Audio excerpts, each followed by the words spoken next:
Assalamualaikum warahmatullahi wabarakatuh. Salam dan bahagia. Saya Desti Anggreni dari Universitas Sarjana Wiyata Taman Siswa. Saya berasal dari kelas 2A dengan NIM 2020015003 dan tanggal pelaksanaannya yaitu 29 April 2021 sampai dengan 2 Mei 2021. Jam pelaksanaannya dari pukul 11 waktu Indonesia Barat sampai dengan pukul 21 waktu Indonesia Barat. Baik, di sini saya akan mempresentasikan hasil dari lembar kerja mahasiswa saya tentang percobaan mobil bertenaga angin.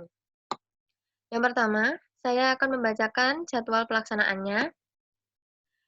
Nomor 1, kegiatannya yaitu mendownload tracker pada Kamis 29 April 2021. Yang kedua, kegiatannya mempelajari tutorial tracker pada Kamis 29 April 2021. Yang ketiga, kegiatannya merekam kembali gerak mobil bertenaga angin pada Jumat 30 April 2021. Yang keempat, kegiatannya melakukan percobaan pada Jumat 30 April 2021. Yang kelima, kegiatannya melakukan analisis gerak mobil menggunakan tracker pada Jumat 30 April 2021. Yang keenam, mengerjakan LKM pada Sabtu 1 Mei 2021. Yang ketujuh, membuat video presentasi pada Minggu 2 Mei 2021. Dan yang kedelapan yaitu mengupload video presentasi ke YouTube pada Minggu 2 Mei 2021. Baik, selanjutnya saya akan membacakan alat dan bahannya.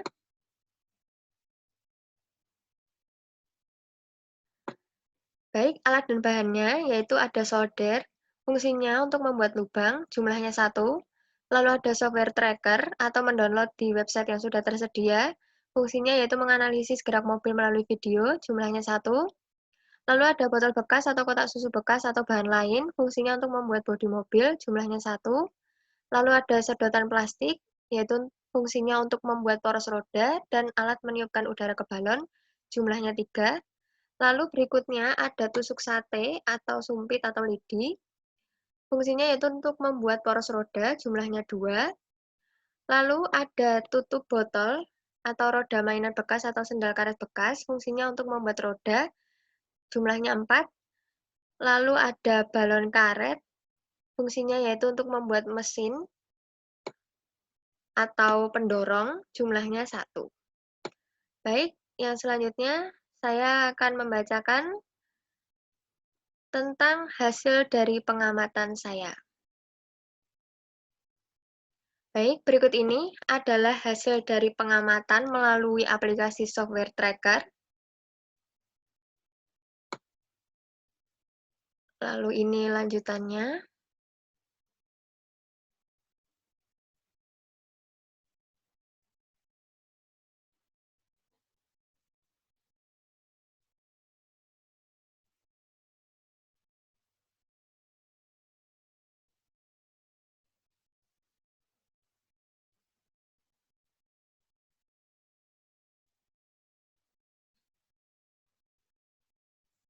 Baik, itu tadi. Lalu ada diskusi dari pengamatan saya. Nomor 1, berdasarkan hasil dari pengamatan kegiatan 3, buatlah grafik hubungan antara gaya dan kecepatan benda.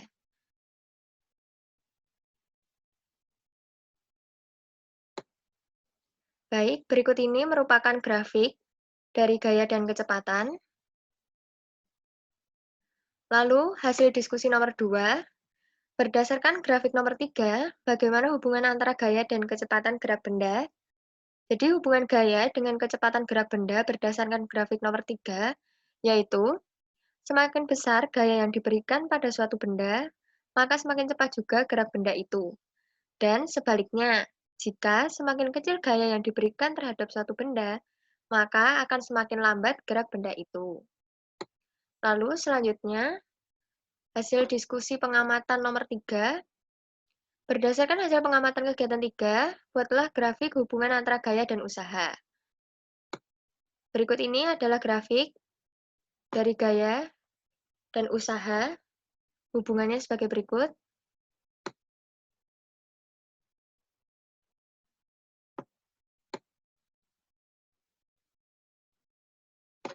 Baik, lalu hasil diskusi nomor 4.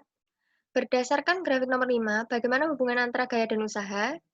Jadi, gaya adalah tarikan atau dorongan, sedangkan usaha adalah gaya yang dibutuhkan untuk berpindah tempat. Lalu hasil diskusi nomor 5, yaitu hasil pengamatan kegiatan 3 buatlah grafik hubungan antara usaha dan energi kinetik. Baik, berikut ini adalah grafik dari usaha dan energi kinetik yang saling berhubungan. Lalu hasil diskusi nomor 6, itu berdasarkan grafik nomor 7, bagaimana hubungan antara usaha dan energi kinetik.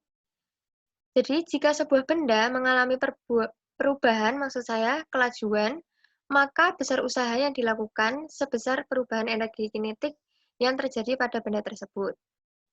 Lalu yang berikutnya, nomor 7, hasil diskusinya, Mika memindahkan besi yang awalnya diam dan bermassa 5 kg. Setelah 2 second, kecepatan geraknya menjadi 10 meter per second. Tentukan berapa gaya yang dilakukan oleh Mika. Jawabannya yaitu, diketahui masanya yaitu 5 kg, dan waktunya yaitu 2 second.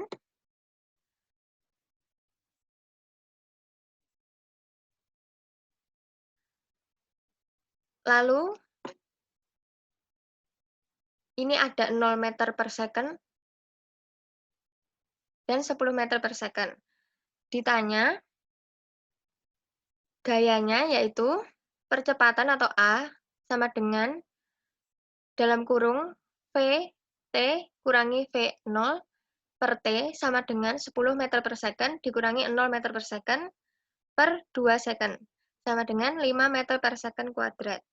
Jadi, gaya yang dilakukan Mita adalah F sama dengan M kali A sama dengan 5 kali 5 sama dengan 25 Newton. Lalu, hasil diskusi nomor 8, yaitu sebuah mobil memiliki massa M dan berdaya P. Jika semula mobil tersebut dalam keadaan diam, maka berapa kecepatannya setelah melaju selama 2 detik? Baik, diketahui M sama dengan M, D sama dengan P, P0 sama dengan 0, dan T-nya sama dengan 2 sekon.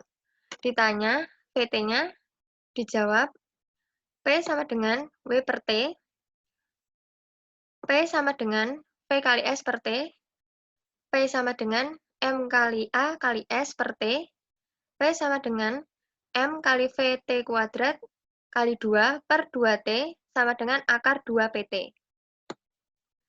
Baik, yang terakhir yaitu kesimpulan.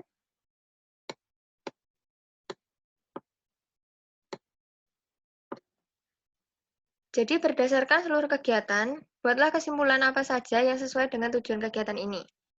Jadi kesimpulan yang dapat saya ambil dari praktikum ini adalah hubungan antara usaha dan gaya berbanding lurus.